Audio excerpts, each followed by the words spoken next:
The save vid store hooks you in the first line. Unfortunately for you, though, I'm a bit of a rambler, so it's going to take me a bit longer than that. Hi, I'm Vic, and I'm making this game called Glitch Hunters. It's a social deduction game show with its own custom-built video game made by me, a solo dev. Now, social deduction games are kind of notorious for being bad streaming content. There's a lot going on and people have trouble following along. Or even worse, you get voted out early, and then you're just sitting there, check, it's bored. Glitch Hunters, on the other hand, is built for streaming. Make it fun to play, make sure that it's fun to watch. That's the core design philosophy. Maybe this is a bit corny, but it's a bit of an exercise in story building as well. Each run is a new story, and everyone has a role in it. If you get voted out, you're not done yet. You get a penalty for the rest of the game, but even as a ghost, you can still influence the game, make decisions, and you're still part of that story. It's about keeping engagement, both from the players and the view. Wait, where are you going? I wasn't done yet. So what exactly is a social deduction game, and how does Glitch Hunters work? It's actually pretty simple, especially if you've ever watched Among Us, Blood on the Clock Tower, Mafia, Werewolf, any of these things. The exact specifics vary, but the genre is simple. There's an informed minority versus an uninformed majority. You must use the tools at your disposal to defeat the other side. You see, in the pandemic era, I decided to make a Discord bot to help me host Mafia games. In the days of Skype, I used to host a running series of Mafia games for my friends, and it was a huge blast. I had so much fun. I would write these dramatic, over-the-top descriptions of how people would get voted out, and poke a little bit of fun at the losing team. There were laughs, there were tears, and I still really think fondly about that time. And I wanted to recreate that feeling during the loneliness of the pandemic. But you see, dear viewer, I was much smarter than in the Skype days. I had technology. So in order to focus on facilitating fun for my friends, I figured, quite frankly, I would have the programming language Python do the hard work for me. Stuff like keeping track of people's roles, their actions, how many votes were needed for a majority, moving people around the different Discord channels, but keeping stuff like that to make a game run smoother so that I would be able to focus on crafting the narrative, make sure everyone is having fun. I ended up making this Discord bot in about 2 weeks flat. It was the biggest project I'd ever programmed at the time, and it kind of sucked. Speaking of sucking and being kind of shitty, so I've been trying to make this video, editing it, recording it, all that stuff, for about a month or so. I only really just started editing it recently, and it crashed me multiple times. So from now on, we can treat this as more of a podcast. I'm going to be here in the background with nothing behind me. It's not going to be edited.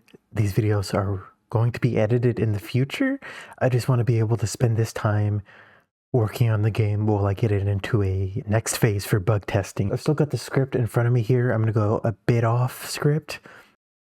There's a fair amount of things that have changed in between writing, recording, editing.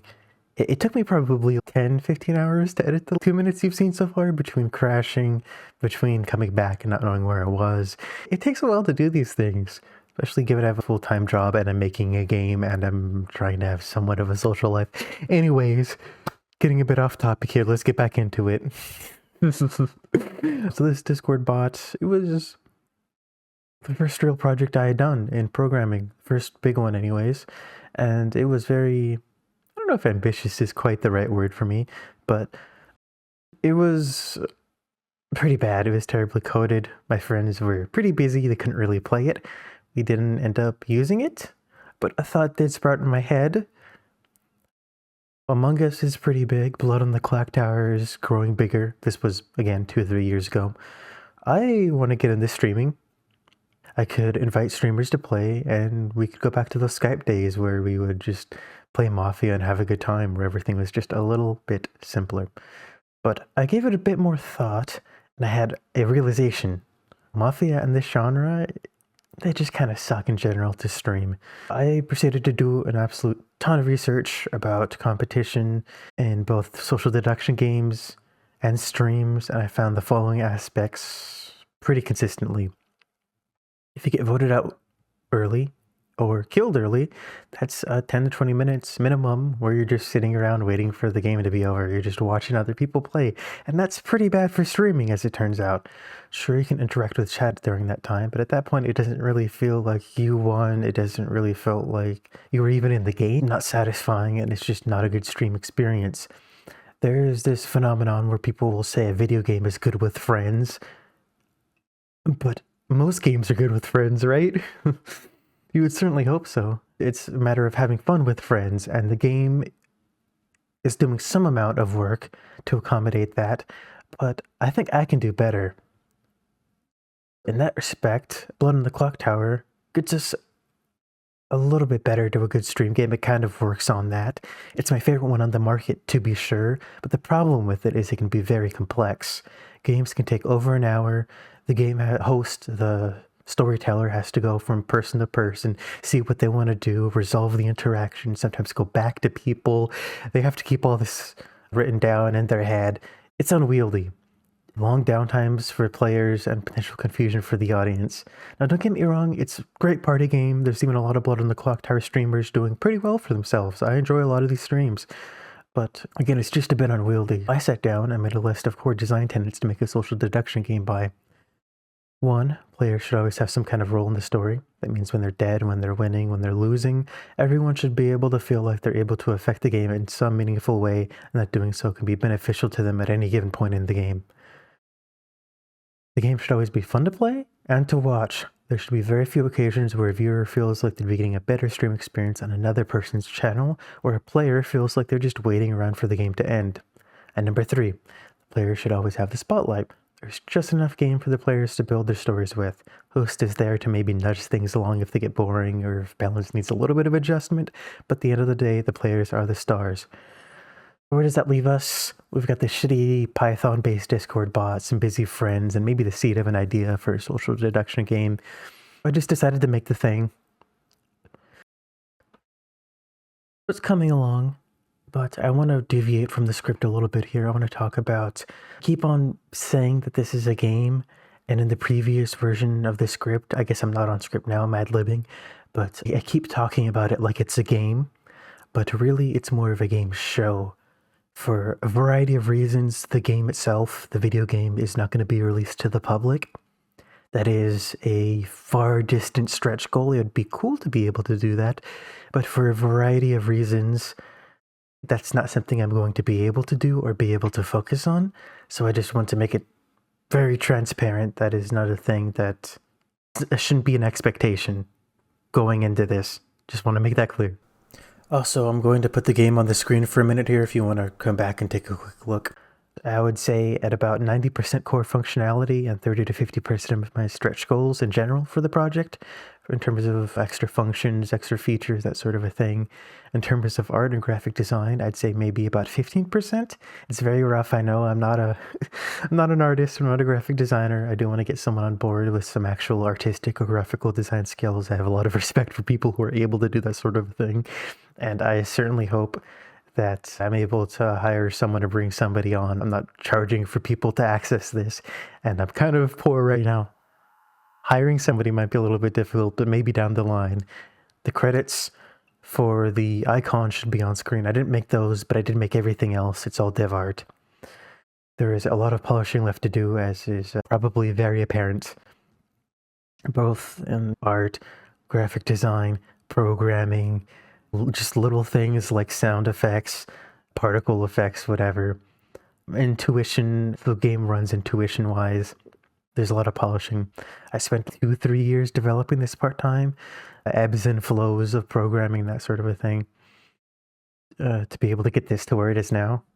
And it's starting to feel real for me, and I'm hoping this series will serve as this time capsule / design statement, so that whether this project is able to take off or fizzle out, I can look back at each step along the way and see what was working, what didn't work, and what I can learn better for next time, because you bet if this doesn't work out, there's going to be a next time. There's not really anybody doing anything quite like this right now. There's a lot of larger organizations that do single perspective omniscient streams of these social deduction games, for Blood on the Clock Tower, for Among Us, and they do pretty well for themselves.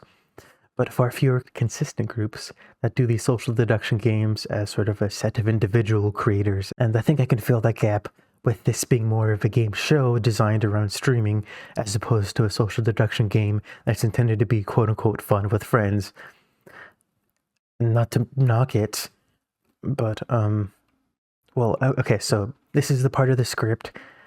It takes, so it's where I get a little sappy, it's where I get a little emotional. There should be chapter markers. You can check the description and along to the next part of the script where I talk about next steps.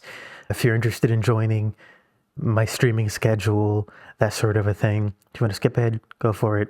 This is always kind of in my re-records of this video. It's taken a minute for this section, so I wouldn't blame you for wanting to skip it. But if you're curious, stick with me, I guess. I've actually re-recorded this video like 2 or 3 times now. It just never quite felt right. I've put a lot of myself into this project, and it kind of feels weird to go public with it. Like I'm revealing something sort of intimate, that perhaps I should be embarrassed. As a kid, I played, maybe like 8 or 9 when I found, maybe it's like Epic Mafia or whatever. I must have been so fucking obnoxious. That was a little shitter. I found forum games next, forum social deduction games. I played Mafia on some random strategy web-based game, and that was really annoying. I remember it very distinctly. I remember thinking at the time I was being annoying, but not really having the adult foresight to be like, hey, perhaps I shouldn't be annoying. Just things like correcting people's grammar and refusing to acknowledge when I'm wrong, and just being a shitty little kid. And I think I learned a lot about just interacting with people in a way that I was kind of a shy kid in real life, so I learned I would maybe say almost as much socially in these weird little social deduction games as I did in real life. And one thing that I kind of picked up on in these games is that they were really good at building a community. My friends and I, back in the Skype days, we would play these Mafia games, and people made friends, people had laughs, people found communities, people left and they came, and it was a good time that I'm sure I'm romanticizing at least a little bit, but there's something admirable about that I feel like I've been wandering through life for quite a while now. I've always, even since a kid, I felt like there had to be some place out there for me. I saw other people have, I just had to find it. But as I'm sure you can guess, I never quite did. But with Glitch Hunters, I'm kind of hoping to make it. Just this silly little place where people can come and go, where they can make stories, where they can make some friends, enjoy some social deduction games. A place where people can stay as long or as little as they want, inspire others to create things, and perhaps most importantly, just feel like they found somewhere they belong, whether it's a pit stop on a bigger journey or a longer term community where people feel welcome. I want to be the one that builds it. And maybe that's sounding a bit overambitious and probably a bit pretentious for essentially what's just a game show. I think one of the most important factors for this project's ability to be able to kick off the ground is going to be my own authenticity. I have the passion to run this. I have the desire to make this a place for people to feel welcome. I have the skills to build the game, to make at least the 3D art, maybe. Help wanted for 2D art, especially. And just this genuine love for social deduction games that at the end of the day, if I'm not passionate about this, who would be? And I want you to feel that spark too. Some days I get up, and particularly before I found this project, I just didn't have a reason to get out of bed, and besides work or school or whatever. And this has kind of given me that.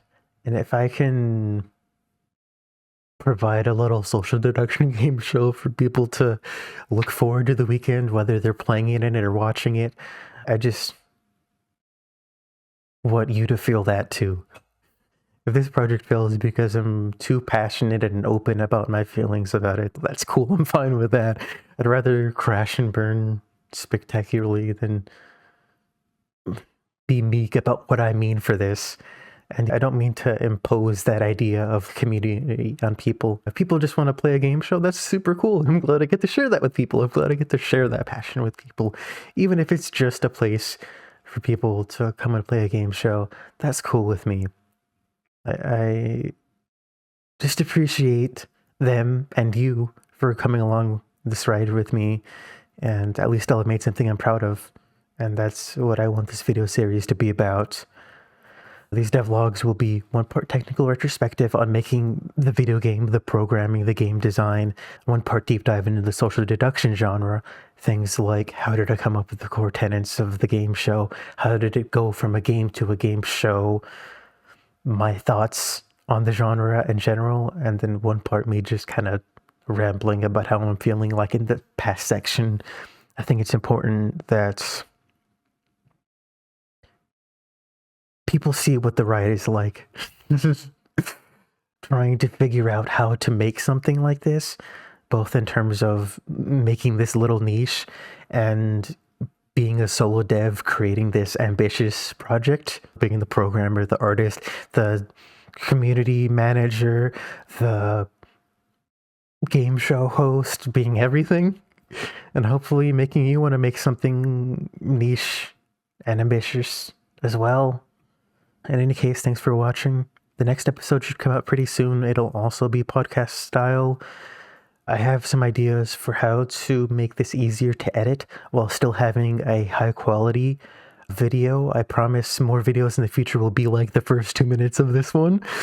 I just need to spend a little bit more time working on the game to get it to a point where I feel close to playtesting. And we're almost there, but I just need to get a little bit closer.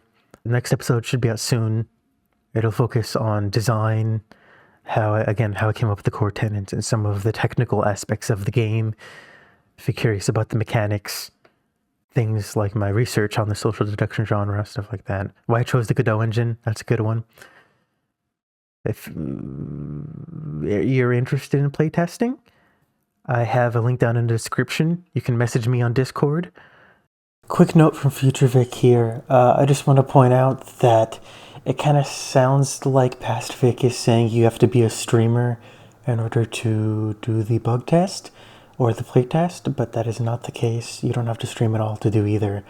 Anyone is more than welcome to come and help test. For the actual game itself, you'll have to stream, but for this part, that's not something you have to worry about. Okay, thanks. Throwing it back to Past Vic. You don't have to be a big streamer. You don't have to stream at all. The end game, when this gets released, is that everyone will stream. Myself not included for a variety of reasons, but you don't have to be a big streamer. You don't have to have any viewers whatsoever to take part of this game show. Just let me know. Anyways, I will be streaming outside of the game show regularly on Tuesdays and Fridays at 8 p.m. Eastern, where I'll just be chilling, playing games I found that sound like fun. And then Sundays at 5 p.m. Eastern, where I'll be doing some game design and talking about the game. I probably won't be doing a whole lot of programming or stuff like that, but we'll definitely design a couple of systems and maybe even work on some other games I have plans for. I do want to make other games. Could get to see that. I will put the other time zones up on the screen somewhere. You can see it there. If you're interested in this project, make sure to subscribe here on YouTube to see more of these devlogs, and on twitch.tv/Vic_ENVT. There'll be a link to the description as well. Either way, I'm done rambling for now, so go ahead and make something cool yourself now. Bye.